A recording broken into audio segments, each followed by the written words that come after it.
One day, in the early morning, Gautama Buddha was sitting in a garden quietly with his disciples.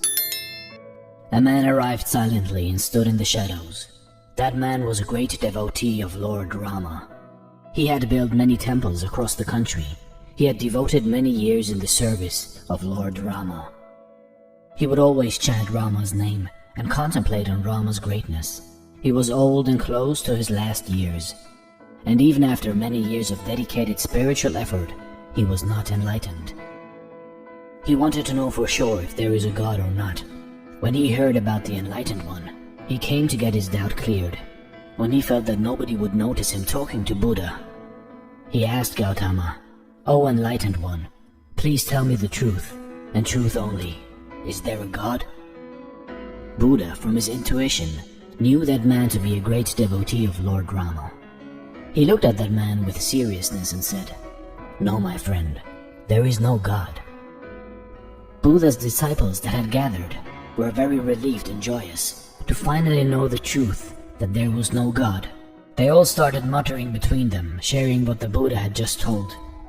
Whenever a disciple had asked that question to Buddha, he would become silent, so they never knew. His words spread through the whole town. The whole town was celebrating the day on which the truth of no God was revealed by the Enlightened One. They were finally free of the ideas of hell, heaven, and of somebody sitting up to judge one's actions. It was getting late in the evening, and once again, the disciples came back and sat around the Buddha. There was a materialist who had been an atheist all his life. He had convinced thousands of people that there was no God. He used to go to the priests and scholars and defeat them in the argument about God. He too was getting old, and little suspicion arose in him.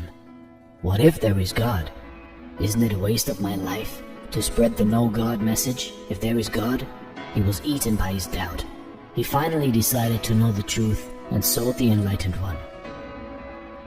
He slowly came up to where Buddha was sitting and asked him, "They say you are enlightened. Please tell me if there is God." Buddha, knowing that man to be an atheist, said with firm voice, as if he is in firm conviction, "Yes, there is God." Buddha's disciples once again were back to confusion. The word spread around town that there was no God, and so the whole town was confused. You see, in life, the belief that there is God or the belief that there is no God are both equally useless. One has to realize the truth in himself. If there is a God, is it a reason to behave better? If there is no God, is it a reason to behave worse in your life? No. So to realize oneself is to look inside of you and not looking for a truth that is somewhere out there in the universe.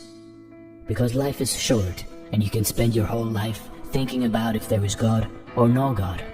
But here on earth, if you are good, you are good. If you are bad, you are bad.